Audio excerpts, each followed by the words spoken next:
আজকে না বাড়ির সবার পছন্দের আম দিয়ে একটা রেসিপি বানাচ্ছি।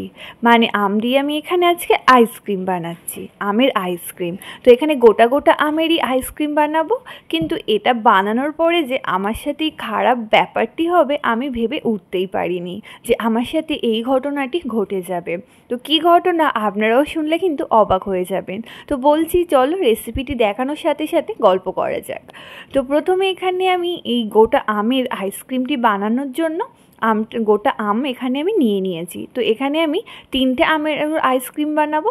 তো আইসক্রিমটি বানানোর জন্য প্রথমে গোটা আমটাকে এরকম মুখ থেকে একটু কেটে নিয়ে ঝুড়ি দিয়ে 4 সাইডে ঘুরিয়ে ঘুরিয়ে জাস্ট আম থেকে আঁটিটা তুলে নিতে হবে। এটা তো আঁটি বলা হয় আমাদের এখানে, আপনাদের ওখানে কি বলে অবশ্যই কিন্তু জানাবেন। তো আঁটিটা এখানে আমি তুলে নিয়েছি। তারপরে কি করছি, যে আমগুলো আছে না সেগুলো সেম একইভাবে কিন্তু এখানে আমি এখন বাকি যে আমগুলো আছে না একে একে সেই আমগুলো ঠিক একই প্রসেসে এরকম আঁটিগুলো বের করে নেব।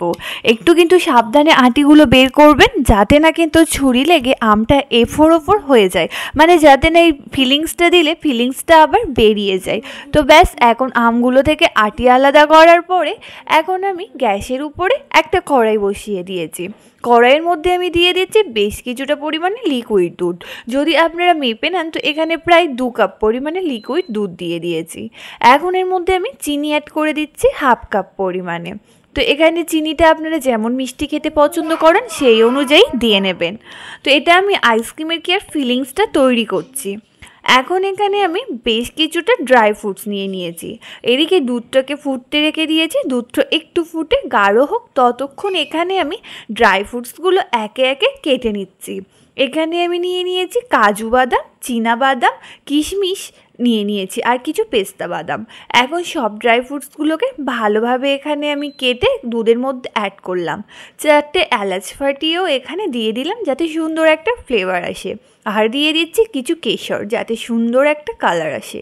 তো এখন ভালোভাবে নাড়াচাড়া করতে করতে আমার কালারটা কিন্তু কত সুন্দর এসেছে দেখে বুঝতে পারছেন।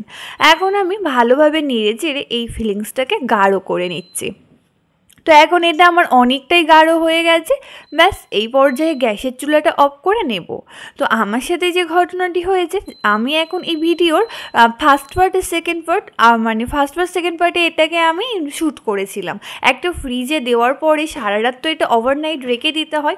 তো সেকেন্ড পার্টের শ্যুটটা আমি করেও রেখেছিলাম, কিন্তু আমার মেয়ে তো একদম ছটপটে, ও তো আমার সেকেন্ড পার্টের শ্যুটটাই ডিলিট করে দিয়েছে। তো আমার কাছে যতটা ছিল আমি রেসিপিটা ততটাই শেয়ার করলাম। ব্যাস এটাকে এখন ফ্রিজে রেখে কেটে সার্ভ করলেই কিন্তু